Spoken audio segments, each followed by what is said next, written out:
Praised be Jesus Christ, now and forever.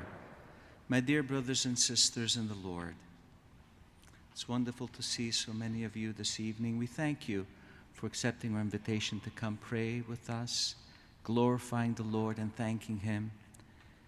It is with heartwarming sentiments of Our Lady crystallized in those words of the Magnificat, a hymn of praise and thanksgiving, with which I greet each and every one of you with great gratitude and humble acknowledgement of your thoughtful presence here this evening at St. Michael's Cathedral Basilica. We rejoice in the Lord, for He has done great things for us. We give Him all glory, all honor, all praise, and all thanksgiving. I would like to highlight the participation of Cardinal Thomas Collins, of the Apostolic Nuncio, Archbishop Ivan, of many bishops who've come, so many priests and deacons and their wives and seminarians and religious men and women. We highlight likewise and are grateful for the presence of many lay movements and associations, ecclesial associations, including the Knights of Malta, the Knights of the Holy Sepulchre, the Knights of Columbus. We acknowledge gratefully our brethren and friends of different Christian churches and ecclesial communities, as well as those belonging to diverse religious traditions. A special thanks goes to our distinguished civic leaders, political and law enforcement, along with those many dedicated men and women stemming from the fields of Catholic education, both public and private, Catholic healthcare, and Catholic social services and outreach. Your presence, your friendship, and your support are truly heartfelt. And a word of thanks must be expressed also for those who were able to make the trip to Rome this past few weeks ago.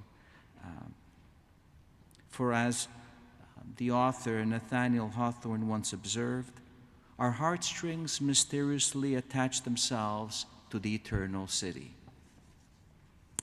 The important events that have transpired within this last month, the consistory in Rome, notably at the Vatican, have been an occasion for me to reflect upon the profound significance that these events carry for the life of faith and the life of ministry. What do they mean? Allow me to underscore just a few thoughts. Firstly, the ancient and venerable rite of creating cardinals, as they say, is prefaced by a number of prayers which the Roman Pontiff offers up to the Lord. One of these prayers says the following: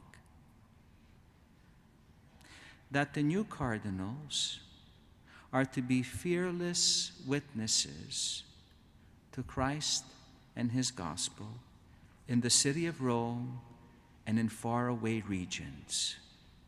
So, by the way, faraway regions means Toronto.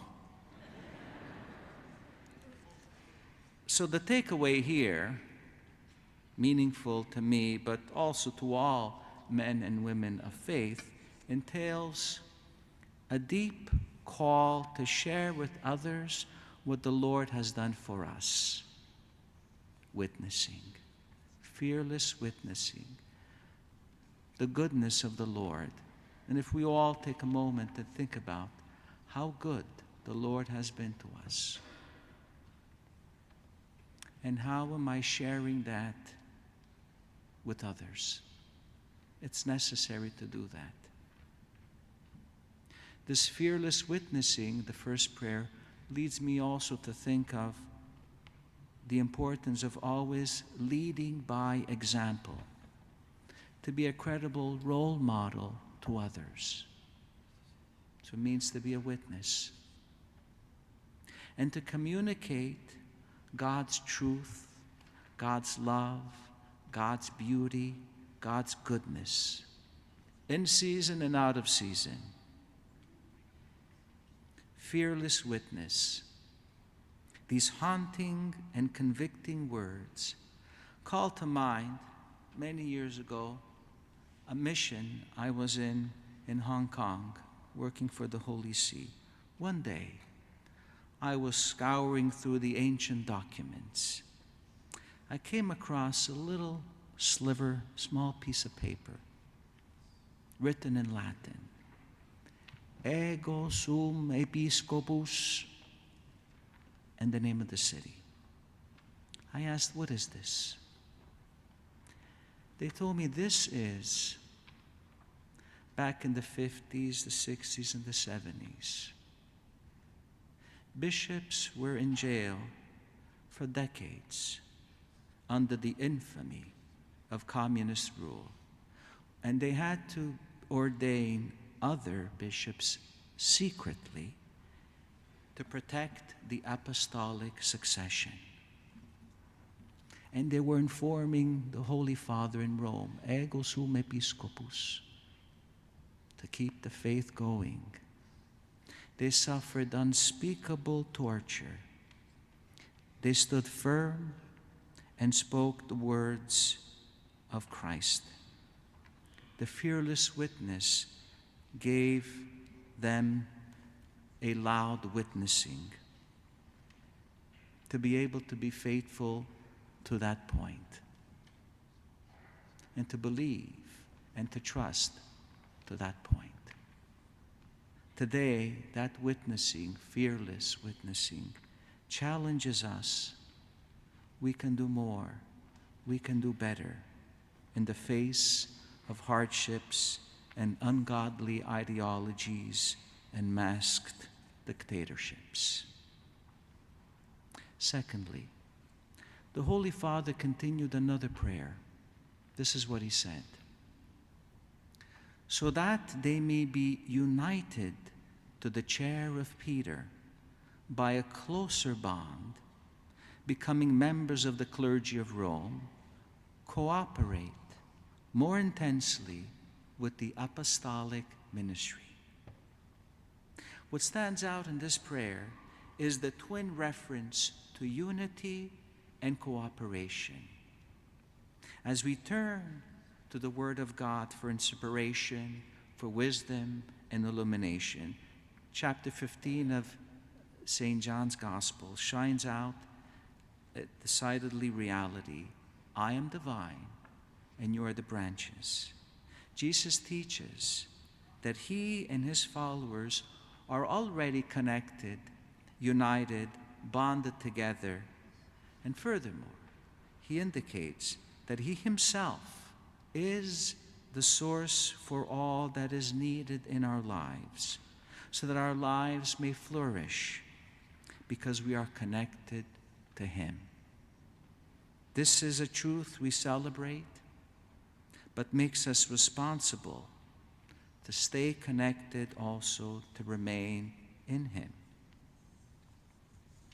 Next, in the ritual of creating cardinals, there is an oath of fidelity that the new cardinals need to take. So the red beretta that is placed on the head, I have it in the cupboard there, points to the dignity of the cardinalate and signifies, this is what the Pope said, the readiness to act with courage even to the shedding of your blood for the increase of the Christian faith, for the peace and tranquility of God's people, for the freedom and growth of the Holy Roman Church. The gripping and poetic phrase, so poignantly expressive, even to the shedding of your blood, usque ad effusionem sanguinis in Latin, captures, this phrase captures the inner strength needed to fulfill this ministry, the courage to lead and shepherd, even when all around us seems to become unraveled, even to death. A shining example of this courage has been witnessed to in the recent canonization of Pope Francis of less than a month ago of 16 French Carmelite nuns in Compiègne. These 16 brides of Christ were executed during the Reign of Terror in the French Revolution. Mother Teresa of St. Augustine and her 15 companions were guillotined in Paris on the 17th of July, 1794, as they sang hymns of praise with unwavering faith.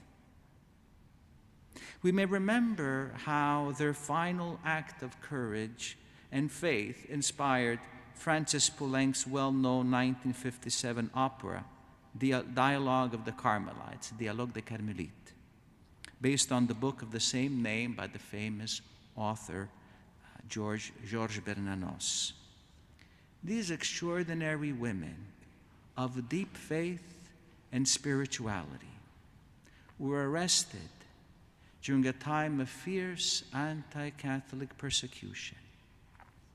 The French Revolution's civil constitution of the clergy had outlawed religious life, and the Carmelites were expelled from their monastery in 1792.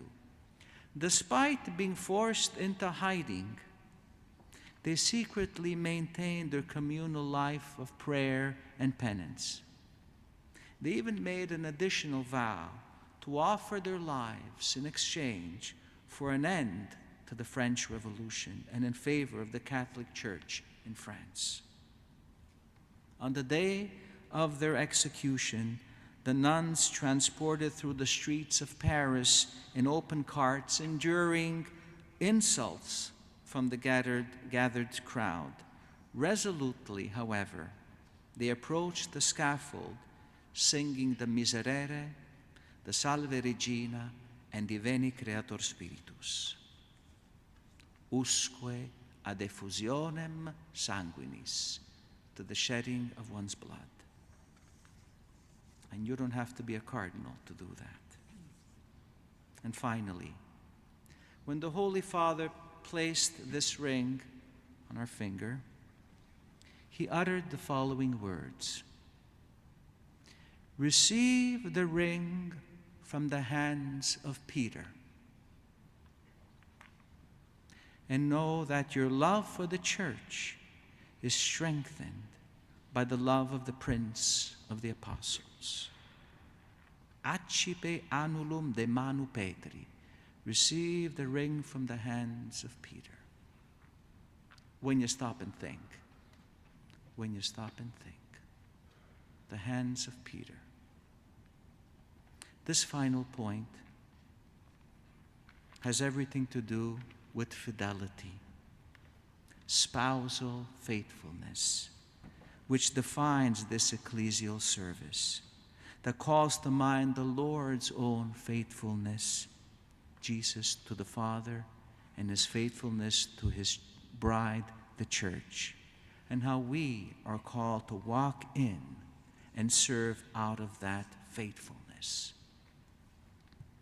The example of the one who epitomizes fidelity in many ways is the biblical character of Saint Joseph, the carpenter from Nazareth, of the house of David, the guardian of the Redeemer, the chaste spouse of the Blessed Virgin Mary.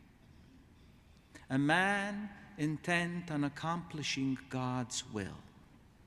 A man who knew how to listen and to pivot when the circumstances and God's will required it.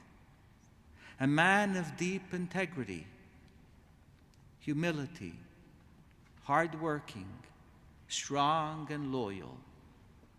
A man faithful to the many and daily little and big things. A dreamer in the most noble and spiritual sense. A just man, as the scriptures say. In his apostolic letter, Patris Corde, with the heart of a father, Pope Francis pointed this out. Saint Joseph found happiness not in mere self-sacrifice, but in self-gift. There's a difference. Every true vocation is born of the gift of oneself, which is the fruit of mature sacrifice. The priesthood, consecrated life, likewise required this kind of maturity. Whatever our vocation, whether to marriage, celibacy, or virginity, our gift of self will not come to fulfillment if it stops at sacrifice. And so, my dear friends, I conclude with these 4 words of 4 considerations for us. Witnessing, unity, courage, fidelity. We don't have to be a cardinal to experience these, but being one perhaps helps as an occasion, a catalyst for each and every one of us to consider how we are living these virtues that lead us to a meaningful life, to hope, and to the abundant life. Praised be Jesus Christ, now and forever.